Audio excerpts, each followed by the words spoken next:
नमस्कार, मैं रवीश कुमार। आज सुप्रीम कोर्ट के जस्टिस बी.आर. गवई और जस्टिस के.वी. विश्वनाथन की बेंच ने कहा है कि अगर उत्तर प्रदेश सरकार हमारे आदेश का उल्लंघन करना चाहती है तो यह उसका रिस्क होगा। बहराइच दंगों के मामले में बुलडोजर चलने की खबर पर हाईकोर्ट और सुप्रीम कोर्ट में सुनवाई होनी है। उत्तर प्रदेश सरकार ने सुप्रीम कोर्ट को आश्वासन दिया है कि इस मामले में कल सुनवाई होने से पहले कोई कार्रवाई नहीं की जाएगी। हम इस पर भी आगे बात करेंगे। पहले हमारा सवाल है, बहराइच दंगों के 5 दिनों के बाद बीजेपी के विधायक ने अपनी पार्टी के नेताओं के खिलाफ एफआईआर करा दी है। इस एफआईआर में लिखा है कि 13 अक्टूबर को जब मृतक राम गोपाल मिश्रा के शव को बहराइच मेडिकल कॉलेज के बाहर गेट पर रखकर भीड़ प्रदर्शन कर रही थी, विधायक जी अपने अंगरक्षकों व अन्य सहयोगियों के साथ शव रखे लोगों के पास पहुंचे। इसके बाद डीएम से मिलने सीएमओ कार्यालय पहुंचे, जहां सीएमओ सिटी मजिस्ट्रेट भी मौजूद थे। सभी को साथ लेकर दोबारा से मृतक के परिजनों व ग्रामीणों के पास पहुंचे और बातचीत कर शव को मोर्चरी में ले जाने लगे। तभी कुछ उपद्रवी, जिसमें भाजपा युवा मोर्चा नगर अध्यक्ष अर्पित श्रीवास्तव व अन्य भाजपा कार्यकर्ता अनुज सिंह रैकवार, शुभम मिश्रा, कुशमेंद्र चौधरी, मनीष चंद्र शुक्ल, पुंडरिक पांडे, अध्यापक, सेक्टर संयोजक सुधांशु सिंह राणा व अज्ञात भीड़ नारेबाजी करते हुए गाली गलौज करने लगी। आगे इस एफआईआर में लिखा है कि हम लोगों ने शव को लेकर मोर्चरी में किसी तरह रखवाया, फिर लोगों ने उपद्रव करना शुरू कर दिया। जिलाधिकारी महोदया ने कहा कि हम लोग चलकर मूर्तियों के विसर्जन हेतु पैदल चलकर आग्रह कर लेते हैं। हम लोग मोर्चरी से निकलकर गेट के बाहर जैसे ही सड़क पर आए, मैं व जिलाधिकारी आगे बढ़ते हैं। हम लोगों की गाड़ी मुड़ने लगती है। उपरोक्त लोगों द्वारा गाड़ी को रोकने एवं शेष बचे लोगों को जान से मारने की नीयत से पत्थर अद्धा चलाने लगते हैं। उसी समय भीड़ से एक फायर भी होता है, जिससे गाड़ी संख्या यूपी 32 JP 9999 गाड़ी का शीशा टूट जाता है। उस घटना में मेरे बेटे अखंड प्रताप सिंह बाल बाल बच जाते हैं।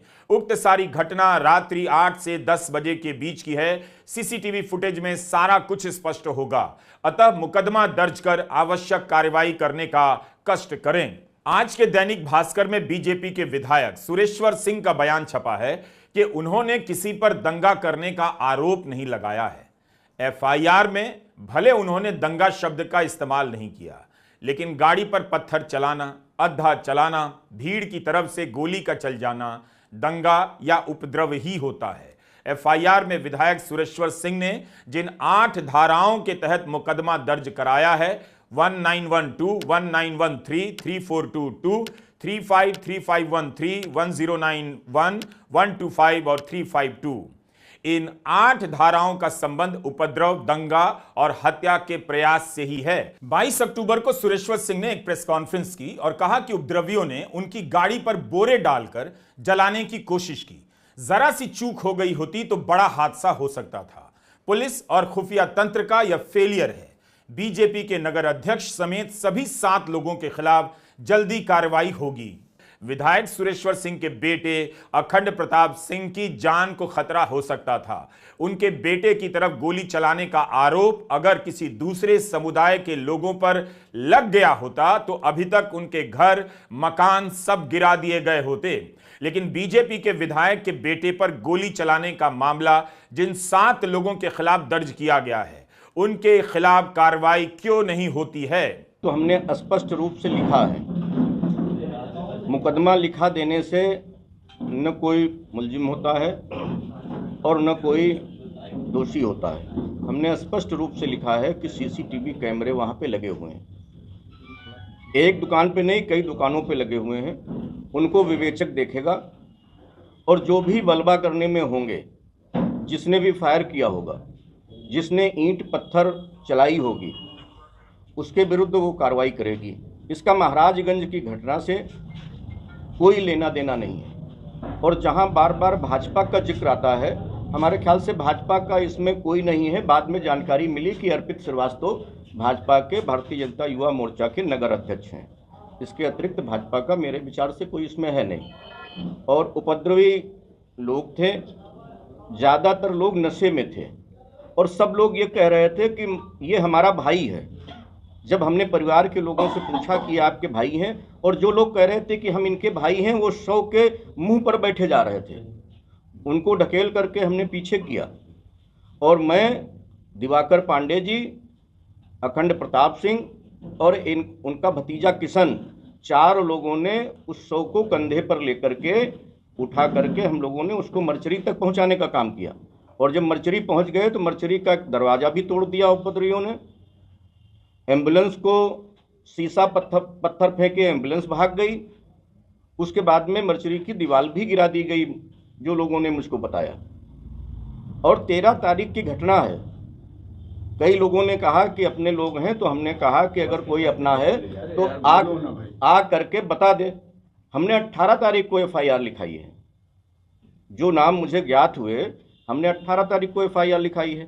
और इसमें कहां से ये बात आ गई, अखिलेश जी हो या कोई अन्य नेता कह रहा हो कि भारतीय जनता पार्टी ने दंगा कराया। विधायक सुरेश्वर सिंह कुछ भी कहें, किसी भी तरह से कहें, हमारा कहना है कि मीडिया इन नामों को लेकर तह तक क्यों नहीं जा रहा है, क्यों नहीं एक एक नाम की पड़ताल की जा रही है। इसी प्रेस कॉन्फ्रेंस में देखिए सुरेश्वर सिंह के सामने कितने चैनलों के माइक हैं, लेकिन क्या मीडिया इनकी ही बातों की पड़ताल कर रहा है, इनकी कार के वीडियो दिखा रहा है जिसे जलाने का प्रयास किया गया। सुरेश्वर सिंह कह रहे हैं कि उपद्रवियों ने मोर्चरी की दीवार गिरा दी। क्या इतनी सारी माइक और उसके कैमरे उस दीवार के बाहर दिख रहे हैं? आप खुद भी इन चैनलों को देखकर जवाब ढूंढ सकते हैं। क्या सुरेश्वर सिंह अपने बयान में कोई बड़ा बदलाव कर रहे हैं? एकदम से तो नहीं लगता। उन्होंने जो FIR लिखाई है, और गौर कीजिए इस बात पर, उसमें जिलाधिकारी की मौजूदगी की बात है। एक तरह से इस मामले में जिलाधिकारी भी गवाह हो जाती हैं। विधायक ने जो FIR कराई है बीजेपी के नेताओं के खिलाफ, वो क्या आसान बात है? अगर सुरेश्वर सिंह कहते हैं कि कहां से लग रहा है कि बीजेपी के लोगों ने किया है, तब फिर वे बता दें कि जिन लोगों के नाम उन्होंने FIR में लिखाए हैं वो बीजेपी के हैं या नहीं। प्रशासन ही बता दे, जिलाधिकारी बता दें। याद रखिएगा, सुरेश्वर सिंह ने अर्पित श्रीवास्तव और उनके भाजपा नेता होने से इनकार नहीं किया। इसी प्रेस कॉन्फ्रेंस में कहा है कि वे भाजपा नेता हैं। तो उनकी बात कहां से पलट गई? एक विधायक और उनके बेटे की जान अगर चली जाती तो कितना बड़ा मामला बन जाता। सुरेश्वर सिंह खुद बता रहे हैं कि किस तरह से उनकी गाड़ी पर हमला हुआ। अगर कुछ भी अनिष्ट हो गया होता तो इसके नाम पर भारत भर में कितना बड़ा तनाव फैला दिया गया होता। यह कितनी बड़ी साजिश नजर आती है। बहराइच में जब सांप्रदायिक दंगा हुआ तब गोदी मीडिया के कई चैनलों ने अनाप शनाप रिपोर्टिंग की। बाकायदा बहराइच पुलिस को खंडन करना पड़ा कि मृतक के बारे में झूठी बातें फैलाई जा रही हैं। आज तक के सुधीर चौधरी ने अपने प्रोग्राम ब्लैक एंड व्हाइट में इसका पूरा ब्यौरा दिया। बाकायदा कहा कि वे नफरत का पोस्टमार्टम करने वाले हैं, जिसने सारी हदों को पार कर दिया है। इसके बाद एंकर बताते हैं कि राम गोपाल मिश्रा के पैरों की सभी उंगलियों के नाखून खींचकर निकाला गया। इसे सुधीर चौधरी ने पहला और बड़ा खुलासा बताया था। कई और चैनलों ने भी इसी तरह की रिपोर्ट की।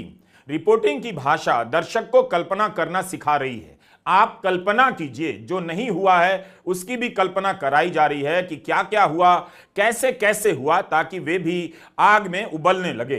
गनीमत है कि बहराइच पुलिस ने इसे खंडन किया, इसे गलत बताया और लिखा कि सोशल मीडिया में सांप्रदायिक सौहार्द को बिगाड़ने के उद्देश्य से भ्रामक सूचना जैसे मृतक को करंट लगाना, तलवार से मारना एवं नाखून उखाड़ना आदि बातें फैलाई जा रही हैं, जिसमें कोई सच्चाई नहीं है।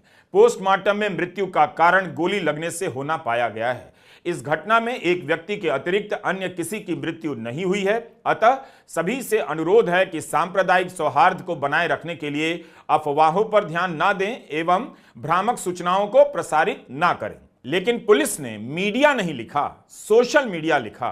किसी चैनल का नाम नहीं लिखा, किसी एंकर का नाम नहीं लिया, ना उनके खिलाफ कोई कार्रवाई की। इस तरह से खास तरह के मीडिया को कितनी छूट मिलती रहती है। क्या इन एंकरों और इनके चैनलों ने पुलिस की सफाई के बाद माफी मांगी, कोई खेद जताया? कुछ आप भी पता कीजिए। बीजेपी नेता नुपुर शर्मा ने भी यह झूठ फैलाया, मगर बाद में उन्होंने माफी मांगते हुए कहा, मैंने मीडिया में जो सुना वही दोहराया। कम से कम नुपुर शर्मा मान तो रही हैं कि मीडिया में जो सुना वही दोहराया, लेकिन नुपुर शर्मा भी चैनल का नाम नहीं लेती, यह नहीं बताती कि किस चैनल से उन्होंने ऐसा सुना, किस अखबार में उन्होंने ऐसी बातें पढ़ी। यह मीडिया झूठ तो फैला देता है और फिर उसके बाद चुपचाप किनारे से निकल जाता है। क्या किसी मीडिया चैनल ने इस झूठ के बारे में आपसे कोई माफी मांगी? पुलिस ने और चैनल ने उसका प्रचार किया। पूरा प्रोजेक्ट चल रहा है, अनजान और नासमझ लोगों को दंगाई बनाया जाए, उनके भीतर एंटी मुस्लिम नफरत को हवा दी जाए। हमने यह उदाहरण आपको इसलिए दिया, सिर्फ इतना बताने के लिए कि यह मीडिया झूठ तो फैला देता है, लेकिन जब बीजेपी के विधायक ने बीजेपी के नेताओं के खिलाफ एफआईआर कराई तो कोई उसका पोस्टमार्टम नहीं करता, उन नेताओं की पड़ताल करने नहीं निकलता है। इस एफआईआर में एक नाम अर्पित श्रीवास्तव का है, जिन्हें तमाम अखबारों में बीजेपी के युवा मोर्चा का नगर अध्यक्ष लिखा गया है। बाकी 6 के बारे में भी कई अखबारों में खास नहीं छपा, इतना ही छपा है बीजेपी के कार्यकर्ता हैं। क्या इतने अखबारों के पास अर्पित श्रीवास्तव का कोई भी फोटो नहीं जिसे छापा जा सकता था? किसी के पास अर्पित श्रीवास्तव का बयान तक नहीं कि उनके बारे में बीजेपी के विधायक सुरेश्वर सिंह ने जो आरोप लगाए हैं उस पर उनकी क्या प्रतिक्रिया है? हम वही बता रहे हैं जो अखबारों में छपा है, और यह भी बता रहे हैं कि किस तरह से छपा है और क्या क्या नहीं छपा है। आज के ही दैनिक भास्कर की एक वीडियो और रिपोर्ट को अखिलेश यादव ने ट्वीट किया है। इसी वीडियो को कांग्रेस की प्रवक्ता सुप्रिया श्रीनेत ने भी ट्वीट किया। तब तो पुलिस को तुरंत जवाब देना चाहिए था कि आरोप सही है या नहीं। अखिलेश ने दैनिक भास्कर के वीडियो ट्वीट करते हुए कहा कि भाजपा ने अपने समर्थकों की भावनाओं को गुमराह करके उनका इस्तेमाल अपनी सत्ता को बचाए बनाए रखने के लिए किया है। सच तो यह है कि भाजपा अपने ही लोगों के खिलाफ षड्यंत्र कर रही है। भाजपा भाजपाइयों से दंगे कराकर उन्हें ही फंसा दे रही है। तभी तो भाजपा का विधायक भाजपाइयों के खिलाफ रिपोर्ट लिखवा रहा है। दैनिक भास्कर के प्रिंट संस्करण में बहराइच दंगों को लेकर खबरें छपी हैं। इस अखबार के रिपोर्टर शिवम और शुभम श्रीवास्तव ने कुछ युवाओं से बात की और इस वीडियो में एक कथित उपद्रवी कबूल भी कर रहा है कि 2 घंटे के लिए पुलिस वाले हट गए थे, साथ के लोगों ने गद्दारी की, नहीं तो महाराजगंज खत्म हो गया होता। भास्कर की रिपोर्ट इस वीडियो के आधार पर लिखी गई है। दोनों रिपोर्टर ने 5 दिनों तक महाराजगंज और उसके आसपास के गांवों में इन्वेस्टिगेशन किया है। जिन युवकों से बात की है, वीडियो में उनका चेहरा दिखाया गया है। सारा घटनाक्रम 14 अक्टूबर का है, जिस दिन राम गोपाल मिश्रा की शव यात्रा निकाली गई। इसमें से एक का बयान अखबार ने यूं छापा है जो हम पढ़ रहे हैं। कल तो हम लोग महाराजगंज में थे, 2 एजेंसियां जल गईं, गाड़ियां जल गईं, दुकानें जल गईं, कई महंगी महंगी गाड़ियां फूंक दी गईं, कई बंदे एक साथ गए थे। जरूरी नहीं कि हम ही फूकेंगे, जिसका नंबर आ जाएगा वही फूंक देगा। कुछ लोगों ने गद्दारी कर दी, नहीं तो पूरा महाराजगंज खत्म हो जाता। पुलिस वालों ने टाइम दिया था 2 घंटे, सारे पुलिस वाले हट भी गए थे। अब इस रिपोर्ट पर बहराइच पुलिस का क्या कहना है? क्यों नहीं तुरंत जवाब आया? प्रशासन का क्या कहना है? हमारे पास इसकी कोई जानकारी नहीं। हम छपी हुई खबरों को लेकर ही विश्लेषण कर रहे हैं। यह बहराइच पुलिस का ट्विटर हैंडल है। इस पर इलाके में गश्त करते हुए पुलिस की अनेक तस्वीरें आपको मिलेंगी। लेकिन वीडियो अपलोड करने के समय तक, हमारे वीडियो अपलोड करने के समय तक इस ट्विटर हैंडल पर हमें बहराइच पुलिस की तरफ से भास्कर की रिपोर्ट पर कोई प्रतिक्रिया नहीं मिली। यूपी पुलिस के ट्विटर हैंडल पर भी कोई खंडन नजर नहीं आया। बाद में प्रतिक्रिया अगर आ गई, सफाई आ गई, तो चैनल के लिंक के नीचे उसका हिस्सा हम डाल देंगे। इन खबरों को खंगालने से पता चलता है कि क्या लिखा जा रहा है और क्या नहीं लिखा जा रहा है। क्या यह इतना साधारण मामला है? बीजेपी के विधायक बीजेपी के नेताओं पर हिंसा फैलाने का, दंगा फैलाने का आरोप लगा रहे हैं। भीड़ से उन्हीं की तरफ गोली चलाने और पथराव करने के आरोप लगा रहे हैं। अर्पित श्रीवास्तव को मीडिया नगर अध्यक्ष लिख रहा है, मगर कोई उन्हें नगर में ढूंढ नहीं सका। मीडिया क्यों नहीं जानना चाहता कि दंगा भड़काने की साजिश किसकी थी? बीजेपी के विधायक जिन पर आरोप लगा रहे थे, उनकी पड़ताल क्यों नहीं कर रहा है? अगर सच उस हिस्से में है तो क्या यह बात खतरनाक नहीं हो सकती है? काम किसी और का और घर किसी और का गिराया जा रहा है। क्या इसे लेकर मीडिया को परेशानी नहीं? क्या यह सब सही हो रहा है? जागरण की खबरों का क्लिप दिखा रहा हूं, इन खबरों को देखिए। दंगों के मामले में जिनके नाम आए हैं या जो गिरफ्तार हुए हैं, उनके घरों दुकानों के सर्वे की खबरें हैं। अभी पुलिस की जांच पूरी नहीं हुई, अदालत का फैसला नहीं आया, लेकिन इन खबरों से पता चलता है कि लोक निर्माण विभाग की तरफ से सर्वे होने लग गया कि अतिक्रमण तो नहीं है। 13 अक्टूबर से पहले इन एजेंसियों को, सरकारी एजेंसियों को किसी अतिक्रमण का ख्याल नहीं आया, और विधायक सुरेश्वर सिंह की एफआईआर के बाद इसी तरह का सर्वे बीजेपी के उन 7 नेताओं के घरों या दुकानों या किसी भी प्रतिष्ठान को लेकर क्यों नहीं हो रहा है? बुलडोजर चलने की हेडलाइन से कितनी दहशत होती होगी। केस न मुकदमा, बस घर गिरा दो। कायदे से हेडलाइन इस बात से शुरू होनी चाहिए, या हेडलाइन में इस बात का जिक्र होना चाहिए कि सुप्रीम कोर्ट का आदेश है, बुलडोजर के इस्तेमाल पर रोक है, फिर कैसे कार्रवाई हो सकती है? मगर कई अखबारों की हेडलाइन में सुप्रीम कोर्ट के आदेश का जिक्र तक नहीं मिला। जैसे अमर उजाला की यह हेडलाइन देखिए, खाली होती रही दुकानें, बुलडोजर के डर के बीच बीता दिन, महाराजगंज में सन्नाटा। नीचे लिखा है, बुलडोजर का डर, खुद तोड़ने लगे दुकान और मकान। अमर उजाला ने इस रिपोर्ट में सुप्रीम कोर्ट के बुलडोजर पर रोक लगाने के आदेश से जुड़ी कोई बात नहीं छापी है। क्या इन बातों को नहीं छापा जाना चाहिए था? इस तरह से अखबार या चैनल आपकी नजरों के सामने से उन चीजों को गायब कर दे रहे हैं जिन्हें लेकर आप एक नागरिक की तरह सोच सकते थे। इसलिए आप नहीं सोच पा रहे हैं, इसलिए आपको भीड़ में बदलना चुटकी का खेल हो गया है। बीजेपी के 7 नेताओं पर गोली चलाने के आरोप हैं, जिससे बीजेपी के विधायक के बेटे की ही जान जा सकती थी। बहराइच दंगों के 2 आरोपी सरफराज और तालीम का एनकाउंटर कर दिया गया, पैर में गोली लगी है। लेकिन क्या पुलिस प्रशासन उस अपराधी को सामने लाएगा जिसने बीजेपी के विधायक की कार पर गोली चलाई? वहां तो प्रशासन के कई और बड़े अधिकारी भी थे, गोली उन्हें भी लग सकती थी। क्या इनसे पूछताछ होगी? होने वाली है? गिरफ्तारी होगी? कब होगा यह सब? कुछ दिन पहले लखीमपुर खीरी में एक वकील ने बीजेपी के विधायक योगेश वर्मा को पीट दिया। पीटने का आरोप जिला अधिवक्ता संघ के अध्यक्ष अवधेश सिंह पर लगा। पुलिस के सामने विधायक की पिटाई कर दी गई। बीजेपी के नेता आपस में एक दूसरे को मारते हैं, पीटते हैं, तब भी इनकी गिरफ्तारी नहीं होती। अवधेश सिंह की गिरफ्तारी की खबर हमें नहीं मिली, लेकिन ऐसी खबरें मिली कि उन्हें और उनकी पत्नी को पार्टी से निकाल दिया गया है। बीजेपी के विधायक को कोई पीट दे और गिरफ्तारी तक ना हो तो क्या बीजेपी के नेता और कार्यकर्ताओं को आपस में कुछ भी करने की छूट है? पुलिस उन्हें गिरफ्तार क्यों नहीं करेगी?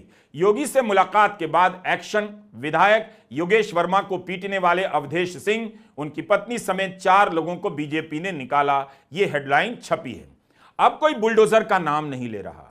बीजेपी के विधायक सुरेश्वर सिंह ने कार पर गोली चलने के आरोप लगाए हैं। उसी का वीडियो कम से कम चलाया जाता कि कार पर गोली के निशान हैं भी या नहीं। क्या बीजेपी के विधायक सुरेश्वर सिंह ने आपसी राजनीति में यह आरोप लगा दिया? क्या जिन 7 लोगों के खिलाफ उन्होंने एफआईआर कराई है वे सभी बहराइच के नगर बीजेपी के विधायक के समर्थक हैं? क्या उन्होंने आपसी राजनीति को निपटाने के लिए एफआईआर कराई? तब तो यह और भी गलत बात है। एफआईआर के लिए 5 दिनों तक उन्होंने इंतजार क्यों किया? मीडिया उनसे यही पूछ लेता। इतने सारे सवाल हैं और जवाब कुछ भी नहीं। कितना अनर्थ होता अगर अतिक्रमण हटाने के नाम पर बुलडोजर चल जाता। बहराइच में लोक निर्माण विभाग पीडब्ल्यूडी ने 23 घरों और दुकानों पर नोटिस चिपका दिया। मुख्य आरोपी अब्दुल हमीद समेत 23 लोगों के घरों और दुकानों पर नोटिस लगा है कि ये इमारत सरकारी जमीन पर अवैध रूप से बनाई गई है। 20 घर मुसलमानों के और इनमें 3 घर हिंदुओं के हैं। इससे पहले कि बुलडोजर चल पाता, वकील सैयद महफूजुर रहमान फैजी ने याचिका लेकर इलाहाबाद हाई कोर्ट से गुजारिश की। बहस के दौरान फैजी ने कहा, सरकार दंड देने के इरादे से कार्रवाई करने जा रही है। 13 अक्टूबर के सांप्रदायिक दंगों के आलोक में यह दंड दिया जा रहा है। उसी बाजार में 100 से अधिक दुकानें हैं, मकान हैं, और उनमें से 23 लोगों के मकानों और दुकानों का चुनाव किस आधार पर किया गया है? हाईकोर्ट ने इस पर जवाब मांगा है। इस मामले में 23 अक्टूबर को सुनवाई होनी है। बहस के दौरान यह भी बात आई कि जो नोटिस चिपकाए गए हैं उन पर लोक निर्माण विभाग के अधिशासी अभियंता के दस्तखत थे, जबकि उनका ऐसा करने का अधिकार नहीं है। कायदे से पीडब्ल्यूडी के एग्जीक्यूटिव इंजीनियर को पुलिस या जिलाधिकारी को पत्र लिखना था कि उनकी जमीन पर अतिक्रमण हुआ है, खाली करा दें। यही नहीं, 18 अक्टूबर को नोटिस चिपकाई गई, लेकिन उस पर तारीख 17 अक्टूबर की लिखी थी। कहा गया 20 अक्टूबर तक खाली कर लें, कार्रवाई होगी। वकील फैजी का कहना था कि जिन लोगों को नोटिस मिला है वो लोग या तो जेल में हैं या डरकर कहीं चले गए हैं। जब नोटिस की तामील ही नहीं हुई तब फिर किसी का घर या दुकान कैसे गिराया जा सकता है? प्रशासन क्या कर रहा है उसे एक तरफ रख दीजिए, लेकिन मीडिया किस तरह से रिपोर्ट कर रहा है इतने गंभीर मसले पर उसकी समीक्षा जरूर कीजिए। पूरी खबर पढ़ने के बाद भी ठीक से समझ नहीं बन पाती मामला क्या है, कोर्ट में क्या दलील दी गई, कोर्ट ने क्या कहा है, मगर हेडलाइन चमक रही है और निश्चित रूप से ऐलान कर रही होती है कि ये हो गया, वो हो गया, ये शामिल था, वो नहीं था और वो होने से टल गया। इस खेल को आप जिम्मेदारी से समझिएगा। ऐसी बात नहीं है कि पत्रकारों में योग्यता की कमी है, लेकिन खबरों को इस तरह से क्यों छापा जा रहा है कि लगे भी कि खबर है मगर खबर में कोई खबर नहीं। एक वकील ने हमें बताया कि 1945 का एक एक्ट है जिसे road side land control act 1945 के नाम से जाना जाता है। इस एक्ट के सेक्शन 5 के अनुसार जहां पर भी यह एक्ट लागू है वहां निर्माण से पहले कलेक्टर से अनुमति लेनी होती है। और इसी एक्ट के सेक्शन 13(2) के अनुसार अगर आपने अनुमति नहीं ली है तो कलेक्टर आदेश दे सकते हैं कि 3 महीने में इसे हटा दीजिए या फिर अनुमति ले लीजिए। अदालतों का क्या रुख रहता है इसका अंदाजा लगाना मुश्किल है। उम्मीद है आपने बहराइच दंगों को लेकर हमारे इस वीडियो को भी देखा होगा। इसमें हमने यही दिखाया है कि कैसे उत्तर प्रदेश में और हिंदी प्रदेशों में 100-125 साल से धार्मिक जगहों के सामने से जुलूस निकालने की जिद को लेकर दंगे हो रहे हैं। कभी तो हम इस हिंसा और इसके कारणों को समझेंगे, कब तक वही बात दोहराई जाती रहेगी और कब तक हम हिंसा के शिकार होते रहेंगे। नमस्कार, मैं रवीश कुमार।